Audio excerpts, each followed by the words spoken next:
Second week of August 2016. Hello, folks. In the year 1818, the German philosopher Arthur Schopenhauer authored the work called The World as Will and Representation, in which he characterizes the phenomenal world as the product of a blind, insatiable, and malignant metaphysical will. In his work, he states the following: all truth passes through three stages.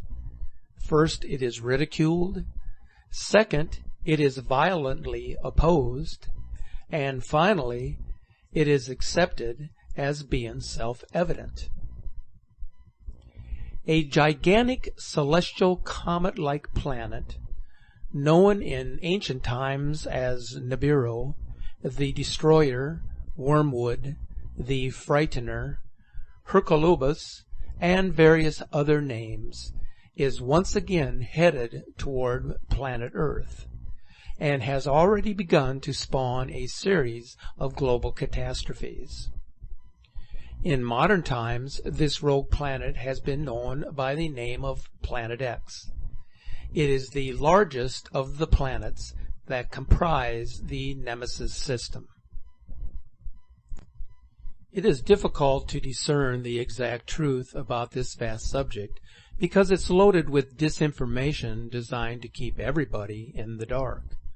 Like most of the stars in the universe, our sun is part of a binary system. A smaller star, possibly a brown dwarf star, orbits the sun, and at least 7 planets orbit the second sun. Planet X is the outermost planet in the brown dwarf system. It is the largest of the planets that comprise the Nemesis system, which invades our inner solar system every 3,600 years or thereabouts. Now, there are some of you who frequent this channel who state that this is nonsense. My question to you is this: what makes this solar system differ from the others in the vast universe, most of which are known to be part of a binary or even trinary system? There's a possibility we're dealing with something different now. But one thing is clear. Several large celestial bodies have invaded our solar system, and they're already wreaking havoc on Earth. Here are some compelling videos that will help explain what's happening. All of them tell their own story. We'll begin with this video from Antarctica this past April, which shows some of the celestial objects in the sky that are part of the Planet X solar system.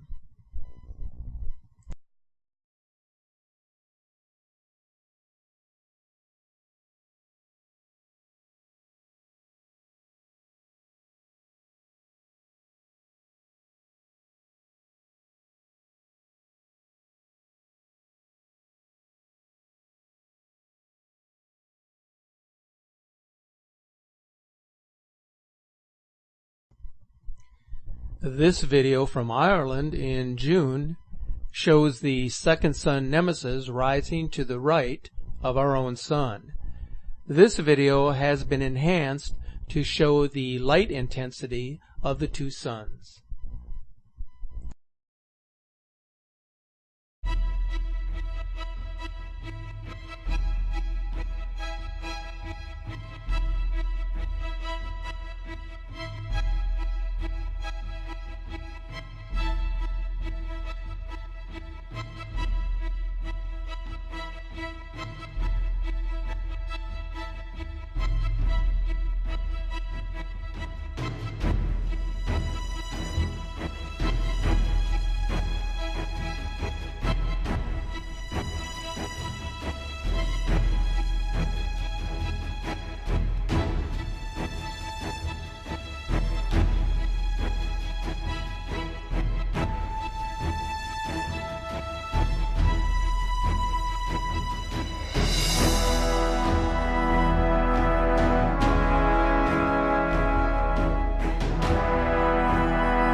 Here is another remarkable capture of two suns rising from Italy. Notice that there are two separate and very distinct reflections in the water.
This video is showing our Sun and another celestial planet-like entity during sunset in July.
This video capture from July has been enhanced to show the existence of two suns in our solar system.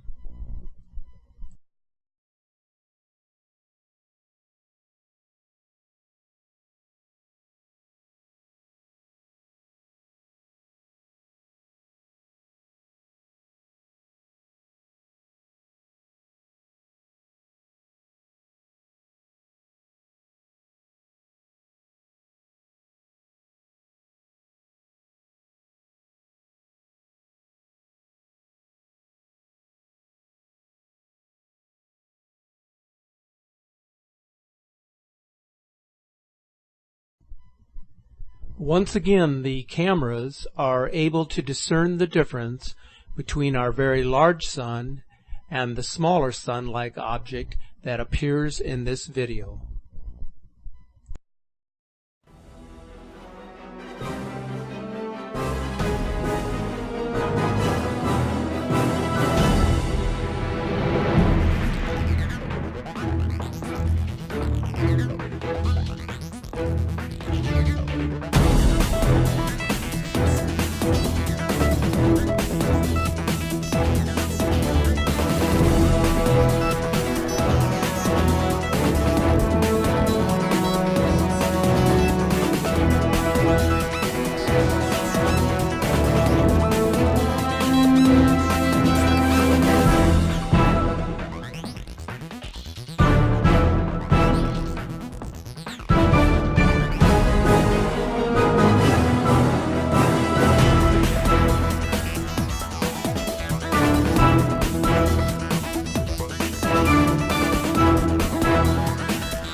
There has been considerable talk about how the U.S. government and other governments around the world have been building arks and underground bases because they've known about this impending event for many years. In fact, Freemasons and other secret societies have known about this for decades. They've been hiding the truth from us so the elite can secretly make their plans to survive the cataclysm.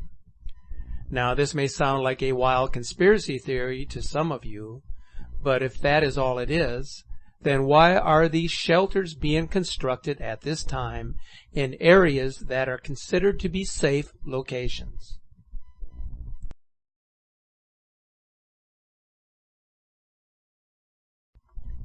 Many of the events depicted in the movie 2012 could very well happen, although to a somewhat lesser degree than what Hollywood producers would suggest.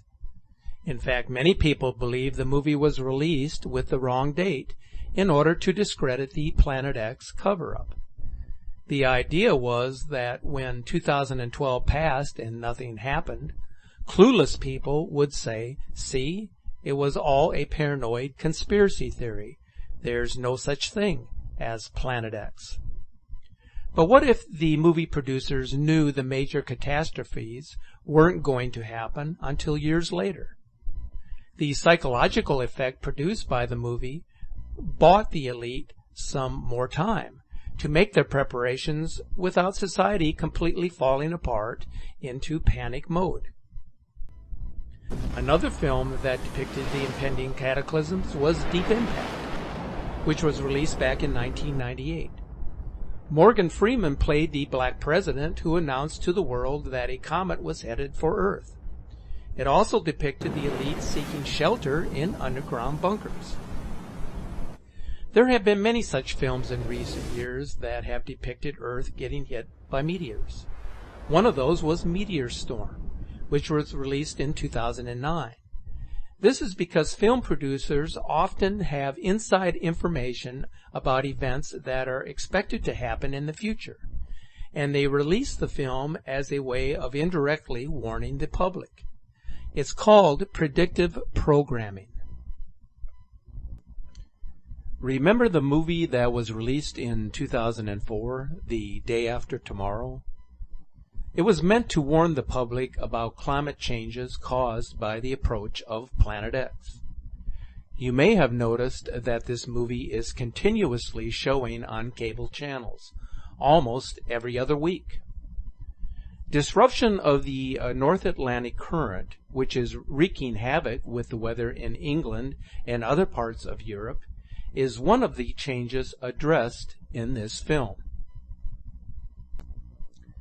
There is also the apocalyptic TV programs, such as The Walking Dead, that depict a world in which there's no electricity, society has completely broken down, and it's everyone for themselves, just like the world that will be left behind after the pole shift. Producers of these programs know what's headed our way, and they're trying to warn the public by showing us what we're going to be up against. Why such a morbid fascination with zombies? These types of movies and television programming were not intended to just entertain and amuse a particular group of people, but rather were intended to inform and educate those who understand and believe that we are in the latter days. Only if you understand the truth about Planet X will you be able to understand the seemingly incomprehensible events taking place today. The news about what is happening has been leaked by a number of credible sources. Here is just one example of preparations in place for what is expected to occur as reported by CNN News. Well, I'm on the island of Spitsbergen, one of the northernmost points in the world, and we're here to witness the opening of what has become known as the Doomsday Vault. Inhospitable as it may be, it's precisely this spot's inaccessibility that makes it perfect for a project that could just safeguard human existence for thousands of years to come. This 100-metre tunnel connects us with a series of vaults where 4.5 million seed samples will eventually be stored.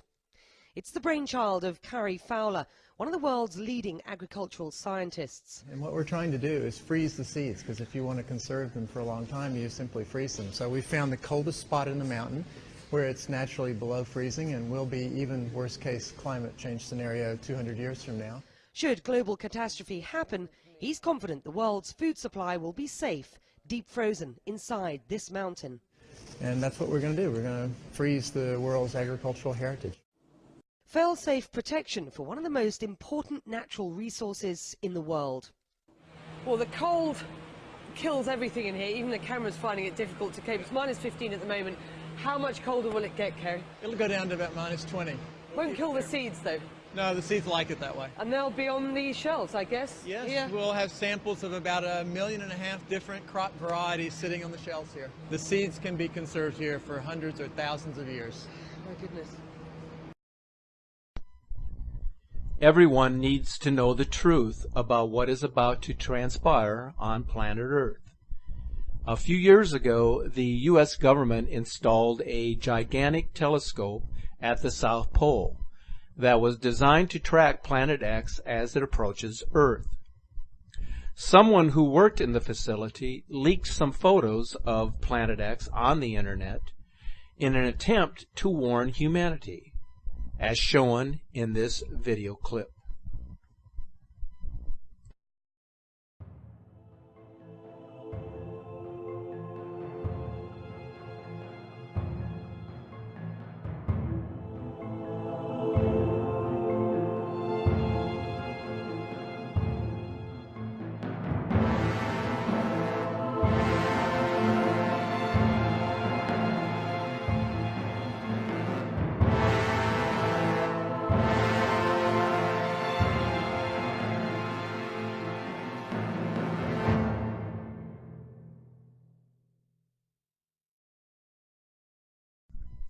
Why would the government spend millions of dollars on a telescope and install it at the South Pole, one of the most uninhabitable places on the planet?